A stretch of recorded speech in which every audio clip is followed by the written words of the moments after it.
The beacon of desperation. The vast expanse of space carried many secrets, but none quite as peculiar as the classification system used by the Galactic Union. Worlds were categorized by their habitability and environmental conditions. Class 1 planets were paradise worlds, temperate, with minimal natural disasters and gentle evolutionary pressures. Class 12 planets were nightmares, worlds where simply stepping outside unprotected meant certain death. Earth was classified as a Class 10 death world. The human home planet's gravity was crushing to most species. Its atmospheric composition was toxic to many. Its temperature variations were extreme. Most stunning of all, Earth's evolutionary history had produced predators, apex killers that hunted with intelligence and purpose. This evolutionary pressure had produced humans, endurance predators with redundant organs, dense musculature, and a psychological resilience that bordered on madness to most Galactic Union species. When humanity had first reached the stars, the Union had been wary. Deathworlders were rare and often aggressive, but humans had proven themselves diplomatic, even helpful, if somewhat disturbing in their casual disregard for conditions that would kill most Union species instantly. This was why Captain Elena Reyes of the United Nations Space Command vessel Horizon found herself in an uncomfortable position as the distress signal echoed through the bridge. "Signal source confirmed, Captain," reported Communications Officer Tenzin. His fingers danced across the holographic interface. "It's coming from the Lyrani colony on Elysium II. Authentication codes check out." Captain Rice frowned. The Lyrani were one of the Union's oldest species, graceful, telepathic beings who had evolved on a Class 2 world with minimal predation and gravity barely stronger than lunar conditions. Their physiology was delicate, with hollow bones and translucent skin that revealed the gentle pulse of their 3 hearts. "Play it," she ordered. The holographic display flickered, and a Lyrani elder appeared. His feathery crest was flat against his head in distress, his large eyes wide with fear. "This is Elder Nivis of Elysium II. We are under attack by Vorkath raiders. Our defenses have failed. They have disabled our planetary shields and landed ground forces. The Union peacekeeping fleet is days away. We have 3,000 civilians, including children. Please, if anyone is in range." The transmission cut to static. "Vorkath," muttered Lieutenant Commander Jackson, the tactical officer. "Nasty customers. Class 8 worlders. Not quite Deathworlders, but mean enough." Reyes consulted the star chart. The UNSC Horizon was only 6 hours from the Elysium system at maximum burn. The closest Union peacekeeping force was indeed over 2 days away. "What about other human ships?" she asked. "The Thunderchild and the Defiant are within 8 hours, Captain," reported Navigator Okafor. Reyes drummed her fingers on the arm of her command chair. Union protocols were clear. Military intervention required authorization from the Galactic Council. The humans had agreed to these terms upon joining, but the Lyrani had been humanity's first allies in the Union, speaking in defense of Earth's inclusion despite objections from other species. "Send a message to Union Command," she decided. "Inform them we are responding to a distress call from Elysium II as the nearest vessel. Request authorization for intervention." She paused.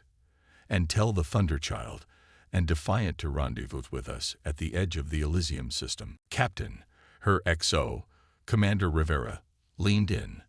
"The Council won't approve in time. We'll be violating the non-intervention accord." Reyes met his gaze. "If we wait for approval, there won't be any Lyrani left to save.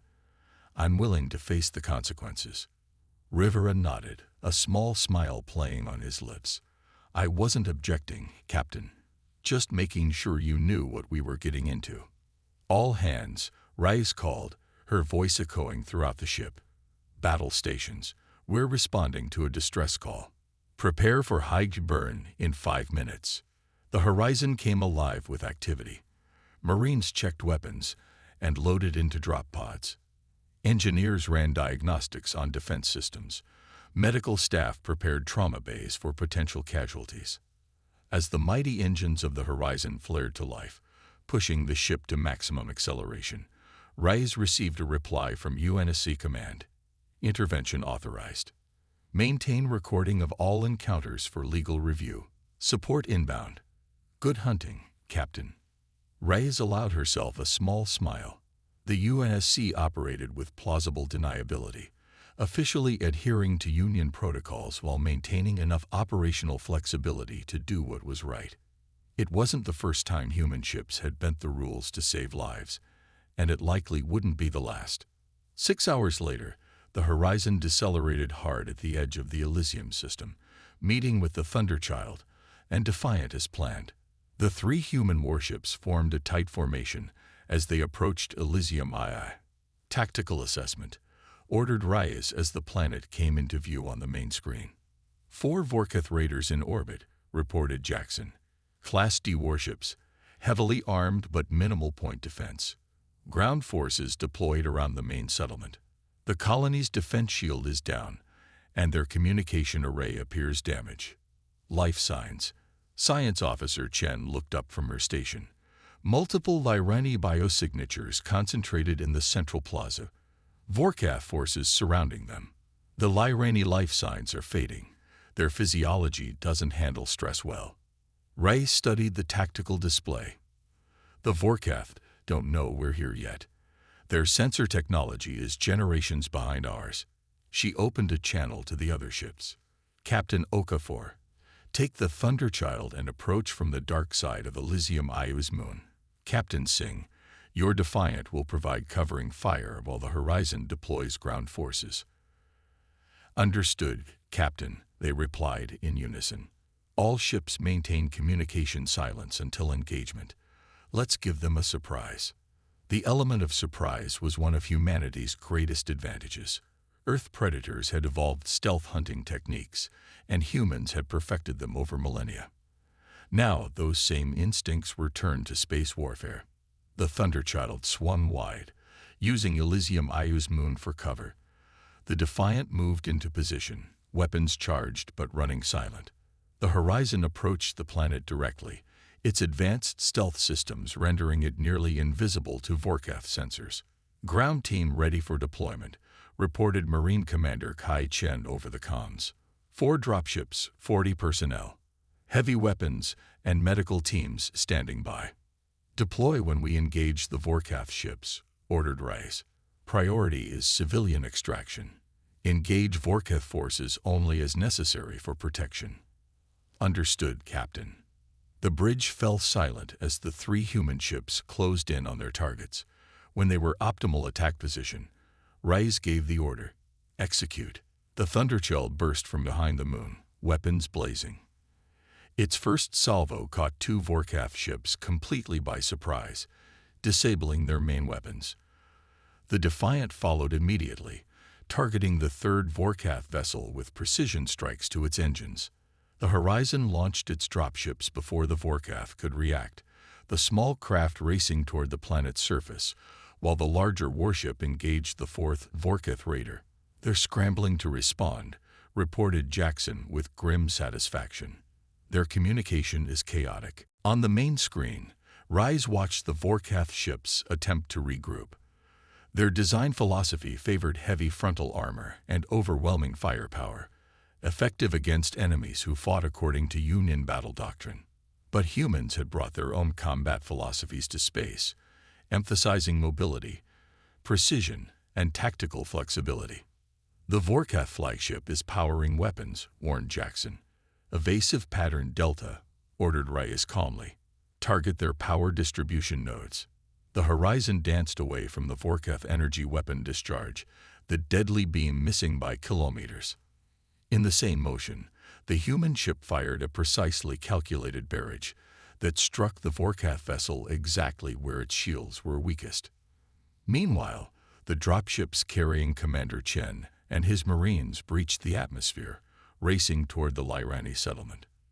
Ground sensors showed the Vorkath troops starting to react to the space battle, their formations breaking as they looked skyward. Ground team beginning insertion, reported Chen over the comms. Minimal resistance so far. The Vorkath seemed confused. "Keep it that way, Commander," replied Reyes. "We'll handle the ships up here." The space battle intensified as the Vorkith recovered from their initial surprise. Their ships were powerful and heavily armored, but the human vessels were faster and more agile. They darted around the larger Vorkith raiders, striking weak points and evading return fire. "Captain," called Science Officer Chen urgently, "I'm detecting power buildup in the Vorkith flagship. I think they're preparing to bombard the colony." Reyes's eyes hardened. "Not on my watch.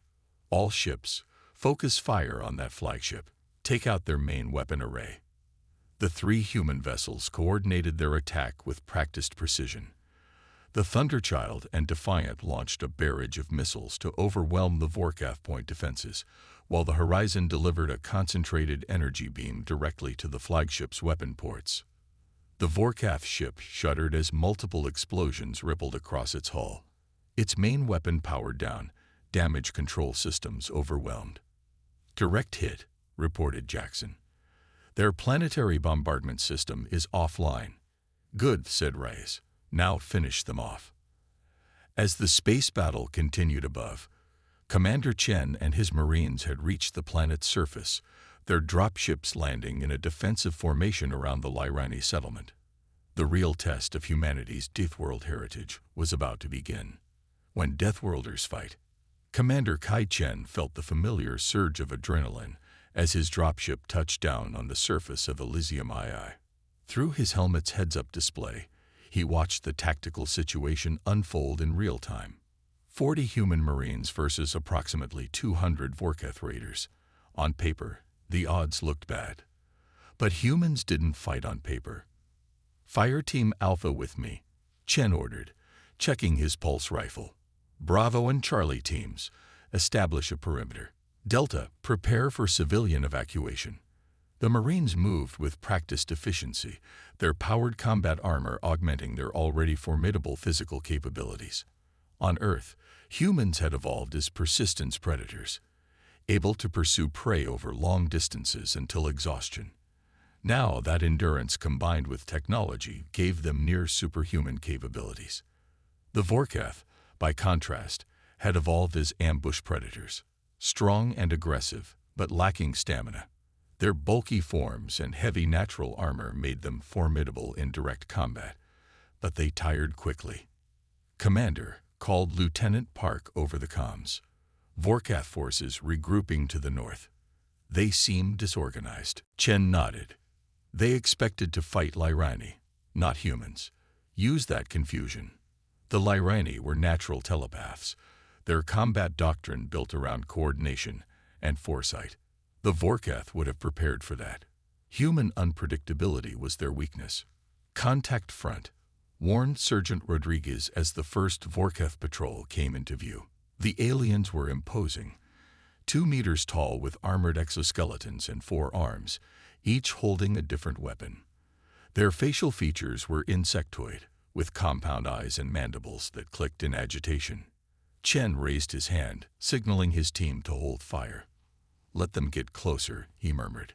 The Vorkith patrol moved forward cautiously, clearly expecting Lyrani defenders. When they spotted the human Marines instead, their formation faltered. "Now," said Chen calmly. The Marines opened fire with devastating precision. 3 Vorkith fell immediately, their armor no match for human weaponry. The others returned fire, energy bolts streaking toward the human positions. "Advance and flank," ordered Chen. "Keep moving." This was where human combat doctrine differed most dramatically from other species. The Vorkith, like most Union species, fought from fixed positions. Humans fought in constant motion, using terrain and teamwork to outmaneuver opponents. The Marines moved forward in leapfrog fashion, each team providing covering fire while others advanced. The Vorkith, used to enemies that retreated under pressure, were visibly confused by the humans pressing the attack. "Commander, we're picking up Lyrani life signs in the central plaza," reported Lieutenant Park. "Approximately 3,000 individuals. They've erected some kind of telepathic barrier, but it's failing." "Understood. All teams, converge on the central plaza. We need to reach those civilians before that barrier falls. The Marines redoubled their efforts, pushing through Vorkath resistance with determined efficiency. Their combat armor absorbed hits that would have been fatal to unprotected humans, while their enhanced strength allowed them to engage in close combat when necessary. One Vorkath warrior, larger than the others and wearing ornate armor, rallied his forces to form a blockade between the humans and the central plaza. "That's their commander," observed Chen. "Take him out, and their resistance will crumble." "I've got him," said Lieutenant Hassan, the team's sniper. She positioned herself on a rooftop, her rifle steady despite the chaos below. "Just need a clear shot." Chen nodded. "Alpha Team, create a diversion." His squad moved into position, deliberately exposing themselves just enough to draw the Vorkath commander's attention. The alien roared, directing his troops to focus fire on the humans. That was when Hassan took her shot. The high-velocity round passed through the Vorkath commander's compound eye and into his brain. He collapsed instantly. As predicted, the Vorkath forces fell into disarray, their hierarchical command structure breaking down without leadership. "Push through to the plaza," ordered Chen. Now, the Marines surged forward, breaking through the weakened Vorkath line. As they entered the central plaza, they found hundreds of Lyrani huddled together, their translucent skin pale with terror. An elderly Lyrani stood at the center, his hands raised, maintaining the weakening telepathic barrier that had kept the Vorkath at bay. As the humans approached, the elder's eyes widened in recognition. The barrier flickered and fell as he collapsed from exhaustion. "Humans," he whispered, "you came." Chen knelt beside the elder, activating his suit's external medical scanner. "Elder Navis, I'm Commander Chen of the UNSC Horizon. We received your distress call." The Lyrani's 3 hearts were beating erratically. The Council said no military intervention without approval. Chen smiled behind his visor. "We have a saying on Earth. It's easier to ask forgiveness than permission. Now, let's get your people to safety." The evacuation proceeded quickly. The Marines formed a defensive perimeter while medical teams tended to injured Lyrani. Dropships landed in the plaza, taking civilians aboard in groups. "Commander," warned Lieutenant Park, "Vorkath reinforcements inbound from their ships." Chen checked the tactical display. The space battle was still raging, but some Vorkath had managed to launch additional ground forces. "Captain Rice," Chen called over the comms, "we need more time. Evacuation is only 40% complete." "Understood, Commander," replied Rice. "We'll keep them busy up here. The Thunderchild is moving to intercept their landing craft." As the evacuation continued, the remaining Vorkath forces regrouped and launched a desperate attack on the plaza. The Marines held their positions, their superior training and technology compensating for their smaller numbers. Chen found himself facing 3 Vorkath warriors simultaneously. Their attacks were powerful but predictable. He dodged a swipe from an energized blade, using his armor's enhanced mobility to slip inside the alien's guard. With augmented strength, he drove his combat knife into a gap in the Vorkath's natural armor. The alien fell, and Chen turned to face the next. Across the plaza, his Marines were similarly engaged. Despite being outnumbered, their adaptive tactics and relentless persistence were winning the day.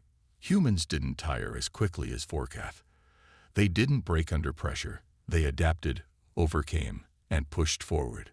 "Evacuation 80% complete," reported Lieutenant Park. "Last dropships inbound." Chen nodded, dispatching another Vorkath with a burst from his pulse rifle. "All teams, fall back to extraction points in sequence. Maintain covering fire."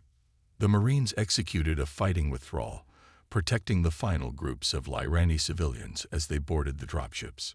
Chen himself was among the last to leave, ensuring every civilian was evacuated before ordering his remaining troops aboard. As his dropship lifted off, Chen watched the Vorkath forces below. They fired futilely at the ascending craft, their weapons lacking the power to penetrate the dropship's shields. All civilians secured, Captain," Chen reported as they broke atmosphere. "Heading home." In orbit, the battle had turned decisively in humanity's favor. 2 Vorkath ships were disabled, drifting helplessly. A third was retreating, its engines damaged. The fourth, the flagship, continued to fight despite catastrophic damage. "The Vorkath commander refuses to surrender," reported Tactical Officer Jackson on the Horizon's bridge. Captain Rice nodded grimly. "Give them one last chance. Then end it." The Vorkath flagship finally succumbed to the combined firepower of the 3 human vessels, its reactor going critical in a blinding flash that quickly faded in the vacuum of space. As the dropships docked with the Horizon, the Lyrani civilians were directed to emergency shelter areas. Medical teams worked tirelessly, treating injuries and providing comfort to the traumatized aliens. Elder Navis, recovered enough to walk with assistance, asked to meet with Captain Reyes on the bridge.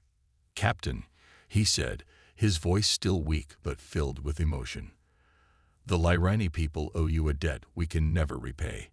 You came when no one else would." Reyes smiled warmly. "We came because it was right, Elder. No debt is necessary between friends." "The Council will not see it that way," warned Navis. "They will say you violated the non-intervention accord." "Let them," replied Reyes with a shrug. "We'll face those consequences when they come." 3 days later, a Union peacekeeping fleet finally arrived at Elysium II. By then, the human ships had established a defensive perimeter around the planet, begun repairs on the colony's infrastructure, and treated all injured Lyrani.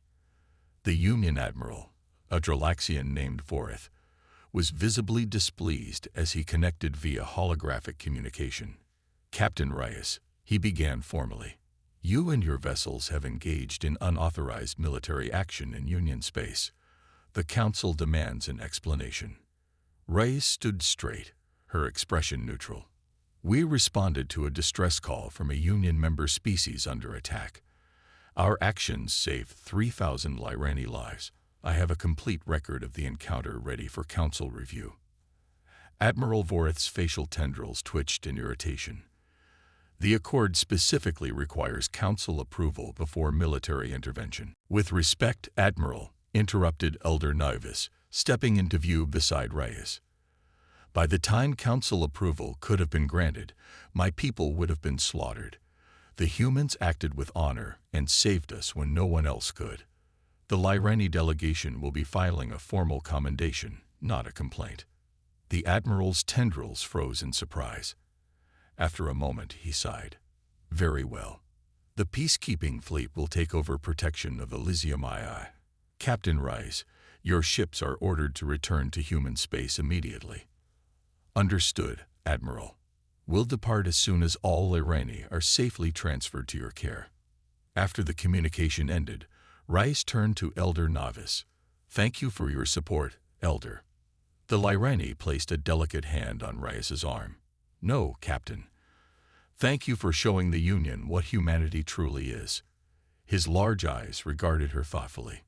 "Many species fear you Deathworlders. They see your strength and endurance and assume you must be violent conquerors." "And what do you see?" asked Reyes. "I see a species that evolved on a world that tried to kill them every day, yet developed compassion instead of cruelty. You could have ignored our call. Protocol would have allowed it. Yet you came, risked yourselves, because it was right." Navis's feathery crest rose in what humans had learned was a gesture of profound respect. "Perhaps the term Deathworlder is wrong. You are Lifeworlders. You fight not for conquest, but for life." As the Horizon broke orbit, leaving Elysium II in the capable hands of the Union peacekeeping fleet, Reyes reflected on the Elder's words. Humanity's place in the galaxy was still uncertain, their Deathworld origins a source of both respect and fear. But today, they had shown the true strength that Earth had given them. Not just the ability to endure hardship, but the will to face it on behalf of others.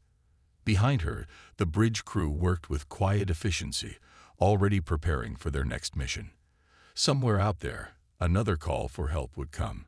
And when it did, humanity would answer. Because that was what Deathworlders did. They survived. They protected. They endured. And in a galaxy full of wonders and terrors, that made all the difference.